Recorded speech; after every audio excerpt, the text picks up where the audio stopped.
ఇప్పుడు మీకు స్పీడ్ రావడానికి కదా కాంపిటీషన్ అయితే కాంపిటీషన్ కాకుండా కాంపిటీషన్ చేయండి, అదే మూమెంట్లో చేయండి. 4 చేసిన తర్వాత కొంచెం స్పీడ్ చేయొచ్చు. ఫస్ట్ ఎన్ని 6 చేస్తాం కదా, 6 చేస్తాం. గుర్తుంచుకోండి 6 చేస్తాం కాబట్టి 6 చేయాలంటే మనకు ఎంత ఎనర్జీ కావాలి, ఎట్లా చేయాలి, ఫస్ట్ సెకండ్ థర్డ్ ఇట్లా, లేకపోతే చేయలేరు. 6 చేయకపోతే మనకు టైమింగ్ ఇంప్రూవ్మెంట్ కాదు. 1 2 చేయొచ్చు. ఏం లేదు, ఫస్ట్ 3 అయ్యే వరకు మనకు బాడీ ఫుల్ వార్మప్ అవుతుంది అన్నట్టు.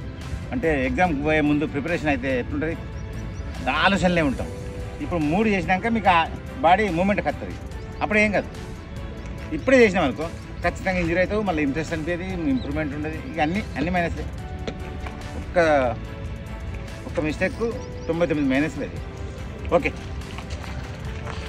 ఇక్కడే మూమెంట్లు వెళ్ళిపోయి ఒక బ్యాచ్ వెళ్ళిన తర్వాత ఒక 10 మీటర్ 5 మీటర్లు వెళ్ళినాక మీరు స్టార్ట్. మళ్ళీ అక్కడ కూడా ఇదే బ్యాచ్ వైజ్గానే రావాలి.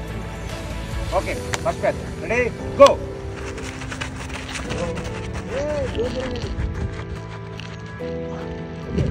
Second batch ready go.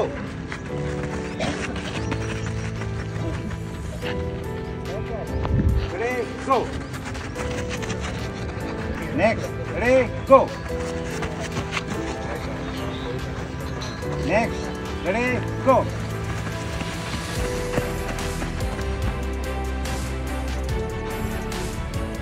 ఇప్పుడు మీరు బైక్ మీద వేరనుకోండి, ఇదే ఇప్పుడు రన్నింగ్ ప్లేస్లో బైక్ మీద వేరనుకో, ఇప్పుడు ఇట్లా హ్యాండిల్ ఇట్లా పట్టుకుంటాం, హ్యాండిల్ కదా, ఈ హ్యాండిల్ పట్టుకున్న తర్వాత ఇది వచ్చినప్పుడు ఏం చేస్తాం, మనం క్రాస్ వచ్చినప్పుడు ఒకసారి చూపించండి ఎట్లా ఇట్లా దింపుతుంటాం.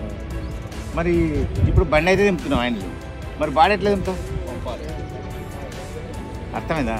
ఇప్పుడు ఇట్లే చక్కగా పోతే ఏమైతే డిస్టెన్స్ అన్నీ ఎక్కువ పెరుగుతుంది, లేకపోతే ముందటనే ఉన్న గుర్తాం క్రాస్ వచ్చినప్పుడు. అయితే మన బాడీ కూడా ఇట్లా క్రాస్ రావాలి. ఇట్లా క్రాస్ వచ్చినప్పుడు మనకు బ్రీతింగ్ ఆగుతుంది. లేకపోతే కర్వ్స్లో ఎందుకు కొట్టరంటే కర్వ్స్లో కూడా మీరు స్ట్రేట్ లెక్కనే ఉరుకుతారు, అట్లా ఉరికే వరకు బ్రీతింగ్ ఆగదు. ఆ కర్వ్స్ ఎంత కర్వ్స్ ఉంటుందో బాడీ మూమెంట్ కూడా అంత రావాలి. అప్పుడు మనకు శ్వాస అనేది ఈజీగా ఆడుతుంది. కాబట్టి మనకు సేమ్ స్ట్రేట్లో ఎట్లా కొడతామో కర్వ్స్లో కూడా అట్లే కొట్టగలుగుతాం. మీరు ఇప్పుడు అది ప్రాక్టీస్ అన్నట్టు ఈరోజు. ఓకేనా? ట్రై చేయండి.